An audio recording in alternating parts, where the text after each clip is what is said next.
नमस्कार. आज आपण झटपट अशी भेळ करणार आहोत. अगदी साध्या सोप्या पद्धतीने.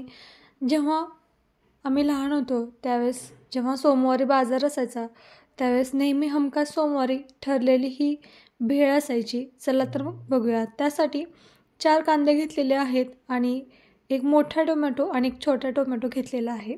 आपल्या आवडीनुसार कमी जास्त करू शकता. जास्त प्रमाणामध्ये करणार आहे त्यामुळं जास्त क्वांटिटी घेतलेली आहे. चवीला अगदी भन्नाट होते. अगदी साध्या सोप्या पद्धतीने ही भेळ आपली तयार होते. कांदा आणि टोमॅटो शक्य होईल तेवढं आपल्याला बारीक असं चिरून घ्यायचं आहे. कांदा चिरून घेतलेला आहे. आता आपण टोमॅटोसुद्धा बारीक चिरून घेऊयात.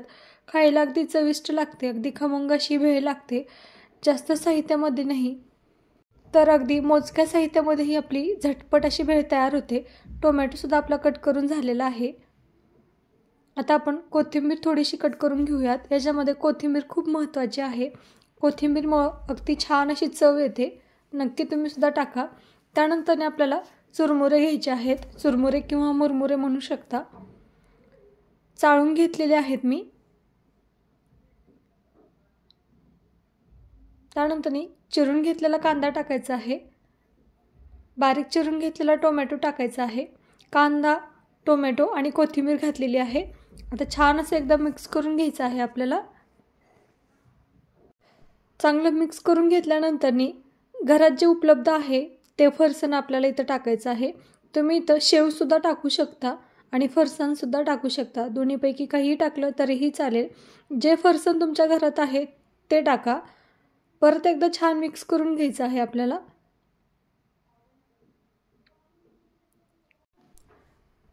त्यानंतरनी वरून आपल्याला लाल तिखट टाकायचं आहे. आपल्या आवडीनुसार कमी जास्त करायचं आहे आणि किंचित असं मीठ टाकायचं आहे.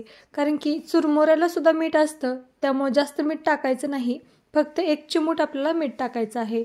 तिखटसुद्धा आपल्या आवडीनुसार कमी जास्त करायचं आहे आणि मस्त असं एकदम मिक्स करून घ्यायची आणि तयार झालेली आहे आपली झटपट अशी चमचमीत अशी भेळ. तुम्हीसुद्धा एकदा नक्की ट्राय करा. सुकी भेळ म्हणतात त्याला. वरतून लिंबूसुद्धा पिळू शकता तुम्ही. आपल्या आवडीनुसार कमी जास्त करू शकता सगळं साहित्य. चला तर मग तुम्हीसुद्धा नक्की ट्राय करा. रेसिपी आवडली असेल तर नक्की लाईक करा, शेअर करा आणि चॅनलला सबस्क्राईब करायला मात्र विसरू नका. व्हिडिओ शेवटपर्यंत बघितल्याबद्दल धन्यवाद.